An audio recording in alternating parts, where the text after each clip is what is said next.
Hi എല്ലാവർക്കും നമസ്കാരം. അപ്പോൾ ഞാൻ ഇന്ന് സംസാരിക്കുന്നത് നമ്മുടെ ഏജിങ് കുറച്ചും കൂടി സ്ലോ ആക്കാനായിട്ട് നമ്മൾ നമ്മുടെ ലൈഫിൽ ചെയ്യേണ്ട കുറച്ച് കാര്യങ്ങളും ചേഞ്ച് ചെയ്യേണ്ട കുറച്ച് ഹാബിറ്റിനെ കുറിച്ചിട്ടാണ് ഞാൻ ഇവിടെ സംസാരിക്കുന്നത്. അപ്പോൾ അതിനു മുന്നേ നമ്മൾ പേഴ്സണലൈസ്ഡ് ഡയറ്റ് പ്ലാൻ ചെയ്ത് കൊടുക്കുന്നുണ്ട്. അപ്പോൾ നിങ്ങൾക്ക് ഇൻട്രസ്റ്റ് ഉണ്ടെങ്കിൽ നമ്മൾ താഴെ കാണുന്ന നമ്പറിൽ കോൺടാക്ട് ചെയ്യാം. അപ്പോൾ ആദ്യത്തെ ഒരു കാര്യം എന്ന് പറയുമ്പോൾ നമ്മൾ വൈറ്റമിൻ ഡി ലെവൽ നമ്മളെപ്പോഴും നോർമലായിട്ട് കൊണ്ടുപോകാൻ ശ്രദ്ധിക്കണം. നമുക്കിപ്പോൾ സൂര്യപ്രകാശത്തിൽ നിന്ന് വളരെ നല്ല രീതിയിൽ ലഭിക്കുന്നുണ്ട്. അപ്പോൾ നിങ്ങൾ അറ്റ്ലീസ്റ്റ് ഒരു വീക്കിൽ ഒരു 5 ദിവസമെങ്കിലും നിങ്ങൾ സൺലൈറ്റ് കൊള്ളാനായിട്ട് ശ്രദ്ധിക്കണം. രണ്ടാമത്തെ കാര്യം എന്ന് പറയുമ്പോൾ നമ്മൾ ഷുഗർ അവോയ്ഡ് ചെയ്യാൻ ശ്രദ്ധിക്കണം. കാരണം കാർബോഹൈഡ്രേറ്റ് നമ്മൾ അത്യാവശ്യത്തിന് എടുക്കുന്നുണ്ട്, അതുകൊണ്ട് ഷുഗറിൻ്റെ ആവശ്യകത ഇല്ല. പിന്നെ ഈ പ്രോസസ്ഡ് ആയിട്ടുള്ള ഈ സ്റ്റാർച്ച് പൗഡറുകൾ ഉപയോഗിക്കുന്നവരാണെങ്കിൽ അതും അവോയ്ഡ് ചെയ്യാനായിട്ട് ശ്രദ്ധിക്കണം. പിന്നെ എക്സസൈസ് നിങ്ങൾ ചെയ്യാനായിട്ട് നിങ്ങൾ ശ്രദ്ധിക്കണം. അതായത് നമുക്ക് ജിമ്മിൽ പോകാൻ പറ്റാത്തവരുണ്ട്, അത് അഫോർഡ് ചെയ്യാൻ പറ്റാത്തവരുണ്ട്. അങ്ങനെയുള്ള ഒരു വീട്ടിൽ നമ്മൾ ഈ ക്രഞ്ചസ്, അതുപോലെ തന്നെ സ്ക്വാട്സ്, പിന്നെ ഡെഡ് ബഗ് പോലുള്ള എക്സസൈസ് ചെയ്യുന്നത് വളരെ നല്ലതായിരിക്കും. അതൊരു വീക്കിലി ഒരു 3 ദിവസം ചെയ്താൽ മതി. പിന്നെ ബാക്കിയുള്ള ദിവസങ്ങളിൽ കാർഡിയോ, വാക്കിങ് നല്ലതായിരിക്കും. ബ്രിസ്ക് വാക്ക് ആയിരിക്കും കുറച്ചും കൂടി ബെറ്റർ ഓപ്ഷൻ. സോ നിങ്ങൾ ഇതൊക്കെ നെറ്റിൽ അടിച്ചു കൊടുത്തു കഴിഞ്ഞാൽ നിങ്ങൾക്ക് എങ്ങനെയാണ് ചെയ്യേണ്ടത് എന്നൊക്കെ കിട്ടും. എപ്പോഴും സ്റ്റാർട്ട് ചെയ്യുമ്പോൾ എപ്പോഴും 30 മിനിറ്റിൽ വേണം സ്റ്റാർട്ട് ചെയ്യാനായിട്ട്. എന്നിട്ട് സമയം ഗ്രാജുവലി കൂട്ടി വരണം. അപ്പം ഇത്രയും അതിൻ്റെ ആവശ്യമുള്ളൂ. സത്യം പറഞ്ഞു കഴിഞ്ഞാൽ നമ്മൾ ഡെയിലി വർക്കൗട്ട് ചെയ്യേണ്ട ആവശ്യമില്ല. നമ്മൾ ഒരു വീക്കിലി ഒരു 3 ദിവസമൊക്കെ വർക്കൗട്ട് ചെയ്യേണ്ട ആവശ്യമുള്ളൂ. ബോഡി ബിൽഡേഴ്സ് അവർക്കൊക്കെയാണ് ശരിക്കും ഒരു വീക്ക്ലി ഒരു 6 ഡേ 5 ഡേ വർക്കൗട്ട് ചെയ്യേണ്ട ആവശ്യകത വരുന്നുള്ളൂ. ഇനി അടുത്തൊരു കാര്യം എന്ന് പറയുമ്പോൾ നമ്മൾ കുക്ക് ചെയ്യുമ്പോൾ തൈം, പാഴ്സ്ലി, അതേപോലെ ബേസിൽ ഇതൊക്കെ ആഡ് ചെയ്യാനായിട്ട് ശ്രദ്ധിക്കണം. അത് നമ്മൾ ഉള്ള ഒരു വീട്ടിൽ നമ്മുടെ കയ്യിലുണ്ടെങ്കിൽ ഇതൊക്കെ കുക്ക് ചെയ്യുമ്പോൾ നമ്മൾ ഡിഷസിൻ്റെ കൂടെ നമ്മൾ ആഡ് ചെയ്യുന്നത് വളരെ നല്ലതായിരിക്കും. പിന്നെ അടുത്തൊരു കാര്യം എന്ന് പറയുമ്പോൾ ഫെർമെൻറ്റഡ് ഫുഡ് എന്ന് പറയുമ്പോൾ നമ്മൾ തൈര്, മോര്, പിന്നെ എന്താണ് സവർക്രാട്ട്, കിംച്ചി, പിന്നെ കേഫിർ, എല്ലാം നമുക്കിപ്പോൾ എല്ലാ വീടുകളിലും അവൈലബിൾ ആണ്. മിക്കവരും ഇപ്പോൾ പ്രൊബയോട്ടിക് ഒക്കെ യൂസ് ചെയ്യുന്നുണ്ട്. അപ്പം നമ്മൾ വീട്ടിലുണ്ടാക്കാനായിട്ട് ശ്രദ്ധിക്കണം. കാരണം പുറത്തേൽ എത്രത്തോളം ബാക്ടീരിയൽ സ്ട്രെയിൻ ഉണ്ട് എന്ന് നമുക്ക് പറയാനായിട്ട് സാധിക്കില്ല. സോ നമ്മൾ വീട്ടിൽ തന്നെ കൾച്ചർ ചെയ്തെടുക്കാനായിട്ട് ശ്രദ്ധിക്കണം.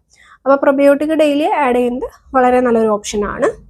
പിന്നെ ഇൻ്റർമീഡിയൻറ്റ് ഫാസ്റ്റിംഗ് പ്രാക്ടീസ് ചെയ്യുന്നത്. ഇൻ്റർമീഡിയൻറ്റ് ഫാസ്റ്റിംഗ് എന്ന് പറയുമ്പോൾ നമുക്ക് ഒരു ദിവസം 24 മണിക്കൂർ ഉണ്ടെങ്കിൽ അതിൽ ഒരു 16 അവർ ഫാസ്റ്റ് ചെയ്യുക, 8 അവർ ഈറ്റിംഗ് വിൻഡോ അങ്ങനെയായിട്ട് കൺസിഡർ ചെയ്യുക. അത് ടൈം സെറ്റ് ചെയ്ത് നമ്മൾ ചെയ്യുക എന്നുള്ളതാണ്. അപ്പോൾ ഈ 16 അവർ എന്ന് പറയുമ്പോൾ എല്ലാവരും പേടിക്കും. പക്ഷെ പേടിക്കേണ്ട ആവശ്യമില്ല. രാവിലെ ഒരു 10 മണിക്ക് ബ്രേക്ക്ഫാസ്റ്റ്, 2 മണിക്ക് ലഞ്ച്, ഒരു 6 മണി 7 മണിക്കുള്ളിൽ നമ്മുടെ ഡിന്നർ കംപ്ലീറ്റ് ചെയ്യുക എന്നുള്ളതാണ്. വീണ്ടും രാവിലെ 10 മണിക്ക് ബ്രേക്ക്ഫാസ്റ്റ്. അങ്ങനെ നമ്മൾ ചെയ്തു വരികയാണെങ്കിൽ നല്ലതായിരിക്കും. കുറച്ചും കൂടി നല്ലൊരു ഓപ്ഷനാണ് ഇൻ്റർമീഡിയൻറ്റ് ഫാസ്റ്റിംഗ്. അത് ഇപ്പം നമ്മൾ 9 മണിക്കൊക്കെ രാത്രി ഫുഡ് കഴിക്കുന്നവരാണെങ്കിൽ ഒറ്റയടിക്ക് 6 മണിക്ക് 7 മണിക്ക് വരരുത്. അരമണിക്കൂർ വെച്ച് കുറച്ച് വേണം. ഇതിലേക്ക് പയ്യെ വേണം നമ്മൾ വരാനായിട്ട്. ഇനി നെക്സ്റ്റ് ഒരു കാര്യം എന്ന് പറയുമ്പോൾ നമ്മൾ സോഷ്യൽ ബോണ്ടിങ് വളരെ ഇമ്പോർട്ടൻ്റ് ആണ്.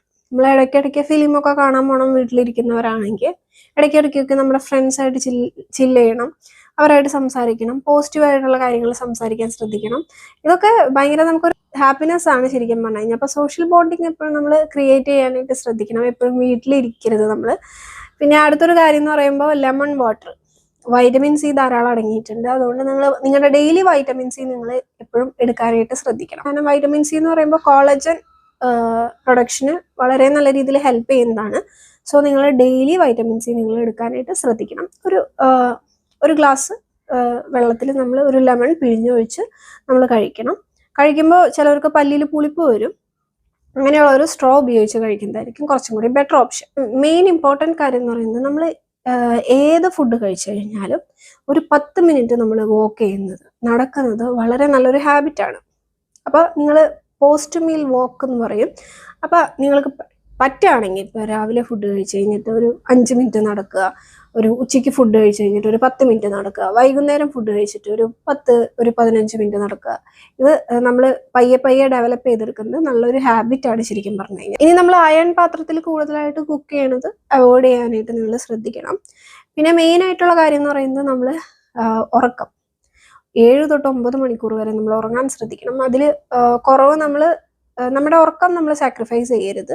നമ്മളത് കവർ ചെയ്യാനായിട്ട് ശ്രദ്ധിക്കണം. അപ്പോൾ ഉറക്കം കുറവ് കൊണ്ട് പല അസുഖങ്ങളും വരും. അതുകൊണ്ട് നമ്മുടെ ഉറക്കം പ്രോപ്പർ ആക്കാനായിട്ട് ശ്രദ്ധിക്കണം. അപ്പോൾ ഈ വീഡിയോ ഇഷ്ടപ്പെട്ടെന്ന് ഞാൻ കരുതുന്നു.